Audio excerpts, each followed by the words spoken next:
Қайырлы күн, құрметті көрермендер. Бүгінгі тақырыбымыз ол шах. Шах сөзі араб тілінен және парсы тілінен аударған кезде патшаға шабуыл дегенді білдіреді. Шахмат екі сөзден тұрады. Шах дегеніміз патшаға шабуыл, мат дегеніміз патша жеңілді. Ең бастысы біз қарсыластың патшасына шабуыл жасау керекпіз. Шабуылды барлық ойыншылар жасай алады. Мысалы, уәзір. Біз білеміз, уәзір тік жолмен жүреді, және көлденең жолмен жүреді, және қиғаш жолмен жүреді. Мысалы, көлденең жолмен шах деді, сіз деген қара патшаға шабуыл жасадыңыздар.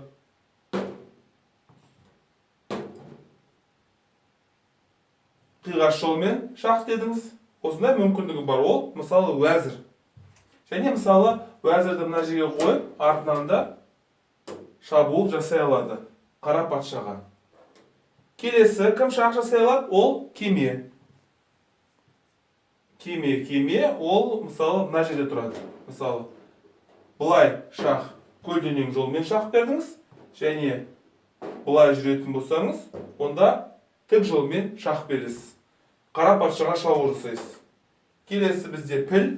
Егер де патша ақ торда тұратын болса, онда ақ піл ғана шах бере алады. Егер де патша қара торда тұратын болса, онда қара түсті піл бере алады. Мысалы, мына жердегі піл мына жерден шабуыл жасай алады қара патшаға, және мына жерден шабуыл жасай алады. Бұлай.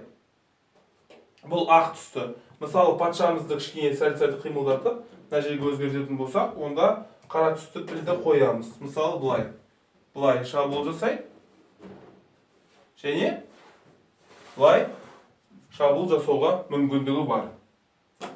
Келесі біздің ойыншымыз ол, мысалы, ат. Мына жерге қойсақ, атымызды, патшамызды бұлай қоямыз. Мына жерге қойғанымыз дұрыс болатын шығар. 1, 2 бұрылдық. Аттың жолына патша түсіп қалды. 1, 2 бұрылдық. Және соңғы біздің ойыншымыз ол жауынгер. Қалай шах береді?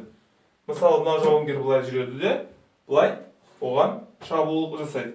Жауынгер білеміз қиғаштап жейді, соған байланысты бұлай шах береді. Шахтың бір ерекшелігі. Шах бұл ойынның соңы емес. Шах ол тек қана шабуыл жасайды. Ол қара патшаның қашатын, тығылатын жерлері әлі бар дегенді білдіреді. Ал мат дегеніміз ол бітті. Біз деген оны толығымен тұтқынға алдық және оған мат қойдық.